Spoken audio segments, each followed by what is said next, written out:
दाता और बाप के परिवार का बदला लेते धन्य है ऐसी माएं, धन्य है ऐसी धरती जिन्होंने एकादशी की कहावत है माई एड़ा फूट कर के माता को खूब वरना दीजिए भांग दी।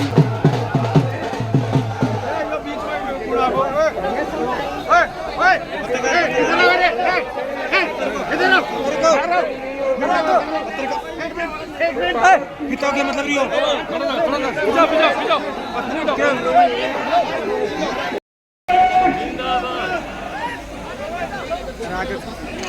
आज के मूर्ति अनावरण समारोह समिति के मुख्य अतिथि हरदीवा जी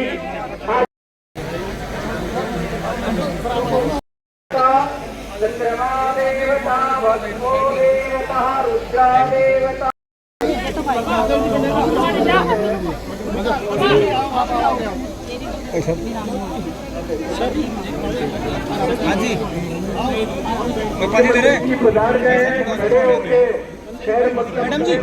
मैडम जी हमारे गर्व और गौरव राजस्थान प्रदेश के महाजन नायक पूर्व मुख्यमंत्री माननीय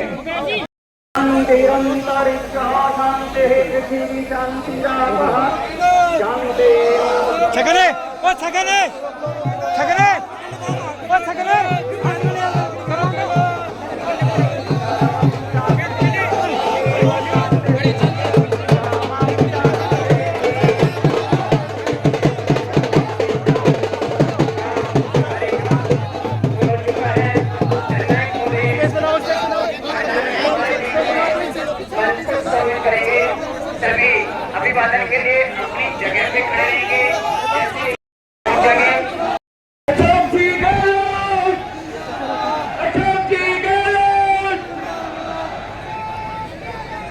राजस्थान के गर्व और गौरव महाजन नायक थोड़ा सा आगे चलो माननीय अशोक जी गहलोत पूर्व मुख्यमंत्री हमारे बीच में पधार चुके हैं। आज के मूर्ति अनावरण का ये भव्य समारोह आपके कार्यक्रमों से होने जा रहा है। मंच को सुशोभित कर रहे हैं हम सबके गर्व और गौरव राजस्थान प्रदेश के पूर्व मुख्यमंत्री माननीय अशोक जी गहलोत साहब। रोक दो राजस्थान के पूर्व मुख्यमंत्री माननीय अशोक गहलोत जी हमारे बीच में शिरकत कर चुके हैं। बड़े आदर और अदब के साथ में नीमका थाना मावंडा की ये धरा आपका अभिनंदन करती है।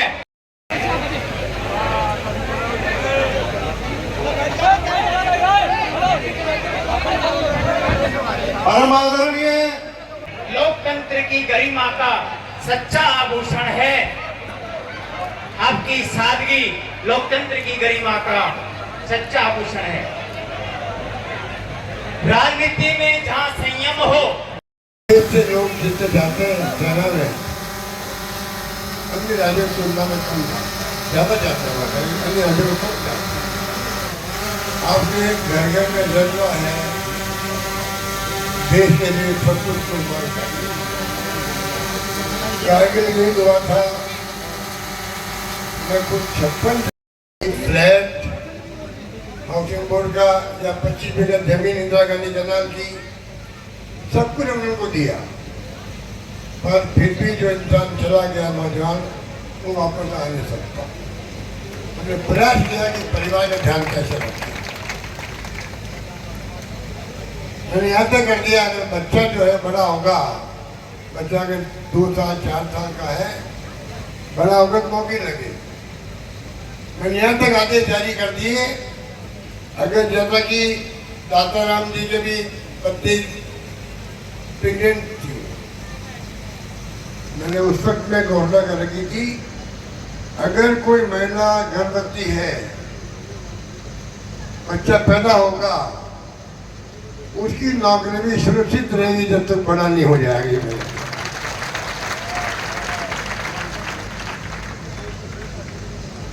पिता भूमाराम जी, माता श्रीमती मोहतब देवी जी, पत्नी श्रीमती मीना देवी जी, भाई महिपाल जी, बच्चे तो बहुत छोटे, अभी अयास और हिमांशी,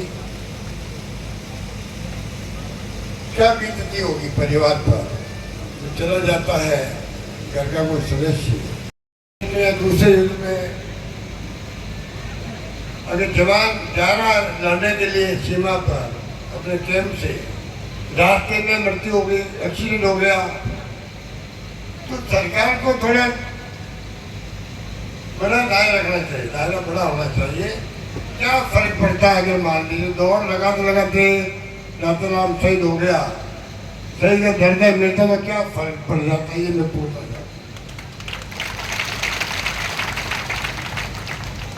मुझे पहले बताया नहीं गया, वरना मैं प्रयास करता कि स्टेट गवर्नमेंट इसको कम से कम शहीद के दर्जे पैकेज मिलता है। बाकी तो केंद्र सरकार घोषित करती है शहीद, पैकेज जो है वो कम से कम देने का प्रयास करता है इस परिवार को, जिससे कि नौकरी सुरक्षित होती है। अभी मैं चाहूँगा मुख्यमंत्री मृणाल जी को तो वो एग्जामिन करवाए केस को, तो कितने लोग दौड़ते हुए शहीद होते होंगे। चला भर्ती हो गया एक प्रकार से, उसके बाद तो वो देश की प्रॉपर्टी है, संपत्ति देश की है, देश के लिए वो जान कुर्बान करने के लिए हमेशा तत्पर है। तो ऐसे मामले में बहुत बड़ी सहानुभूति की जरूरत होती है, संवेदनशीलता की जरूरत होती है। तो मैं चाहूँगा कि राज्य सरकार देखे इस केस को और मुख्यमंत्री जी अपने स्तर पर देख करके निर्णय करें, जिससे कि परिवार को एक पैकेज मिल सके। बाकी बातें आपको जो फिर मोदी जी ने और सनी साहब ने बहुत सारी बातें कही, आप तो सब जानते हैं कि अभी भी आए कोई लखनऊ में रखा, किसी को जबलपुर में रखा, 1 लाख लोगों को रखना किसे कहते हैं। इतनी बड़ी विजय हमने हासिल करी थी बांग्लादेश के युद्ध के अंदर, इंदिरा गांधी के नेतृत्व था। इंदिरा गांधी ने खालिस्तान ने बनने दिया। एक महिला थी, हमारी बहनें माता बैठी हुई है, इनको गर्व होता होगा एक महिला राज कर सकती है। दिखा दिया इंदिरा गांधी ने, हिंदुस्तान में राज कर सकती एक महिला। खालिस्तान ही बनने दिया, अपने सीने में सीना छन्नी कर दिया आतंकवादियों ने उनका, उनके खुद के सुरक्षा के गार्ड ने छन्नी कर दिया। पर देश एक रहा अखंड का, इंदिरा गांधी थी। राजीव गांधी शहीद हो गए, उपमाति में शांति स्थापित करने की बात करते हैं। आतंकवादी शिकार हो गए, पूरा शरीर चितड़े में उड़ा दिया गया बॉम्ब से। ये गांधी परिवार की खूबी है। दुर्भाग्य से हमारे मोदी जी और अन्य लोग कहते रहते हैं गांधी परिवार, गांधी परिवार, गांधी परिवार। भाई आपको क्या मतलब है? आपको जो त्याग बलिदान हुआ देश के अंदर आज़ादी के पहले भी, आज़ादी के बाद में भी, उनका मिटाना चाहते हो, याद करते नहीं हो। कितने लोग जो लोग बंद रहे, फांसी के फंदे में चढ़े, भगत सिंह, चंद्रशेखर आजाद जैसे नेता, युवा नेता, कितने जेलों बंद रहे थे। पंडित नेहरू 9 साल से जेलों बंद रहे थे। तो गांधी हो, चाहे नेहरू हो, चाहे सरदार पटेल हो, मौलाना आजाद हो, और बड़े बड़े नेता थे हमारे, लोकमान्य तिलक भी थे, गोखले भी थे, सुभाष चंद्र बोस थे, भगत सिंह शहीद हो गया, आपको तो लंबी कहानी है। पर ये विरासत को मिटाना चाहते हैं, ये मुझे अच्छा नहीं लगता। लोकतंत्र है, कभी हारो कभी जीतो, तो बर्दाश्त करना चाहिए। अभी इस बार हम सरकार नहीं बन पाए हमारी, हमने काम करने में कसर नहीं छोड़ी थी। लगता था इस बार सरकार बनेगी, तभी नहीं बन पाई। हमने नम्रता के साथ में सिर झुका करके हमने हार स्वीकार करी है और सत्ता सौंपी बीजेपी। ये होता है लोकतंत्र। ये लोग विपक्ष को दुश्मन मानते हैं, ये लोग दुश्मन मानते हैं विपक्ष को, चाहे पार्लियामेंट हो चाहे राज्य सरकार हो।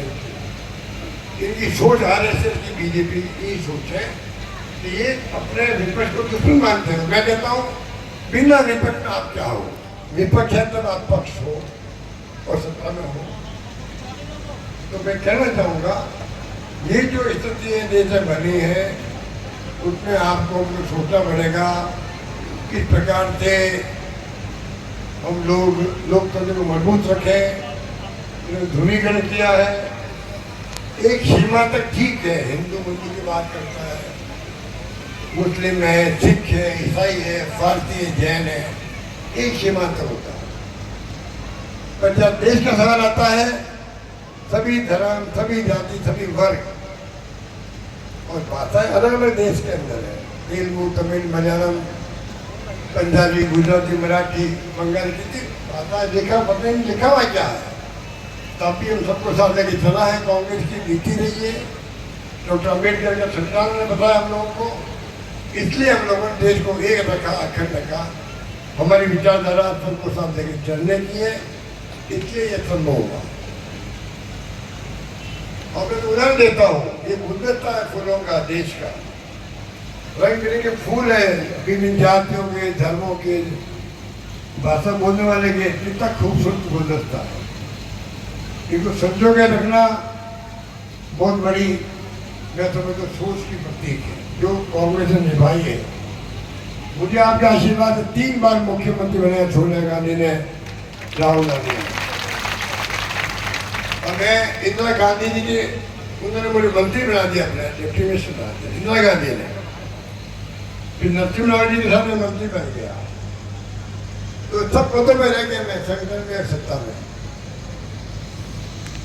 और मैं यही बात चाहता हूँ लोगों को राजस्थान के अंदर कि मैं माली जाति का हूँ, और माली का क्या होता है, तो बगीचे का मालिक होता है, उसका क्या काम है। जो बगीचे की वादियाँ हैं, अलग अलग फूल हैं, कई तरह के रंग बिरंगे फूल है, पत्ते हैं, पेड़ है, उन सबको टाइम पे खाद देना है, पानी पिलाना है।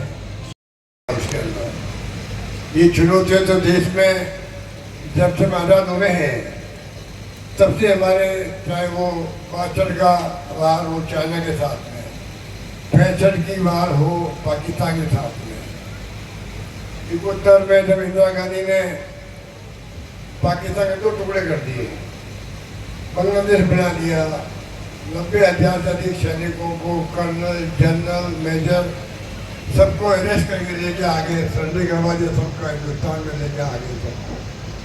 ऐसी घटना पूरे विश्व के अंदर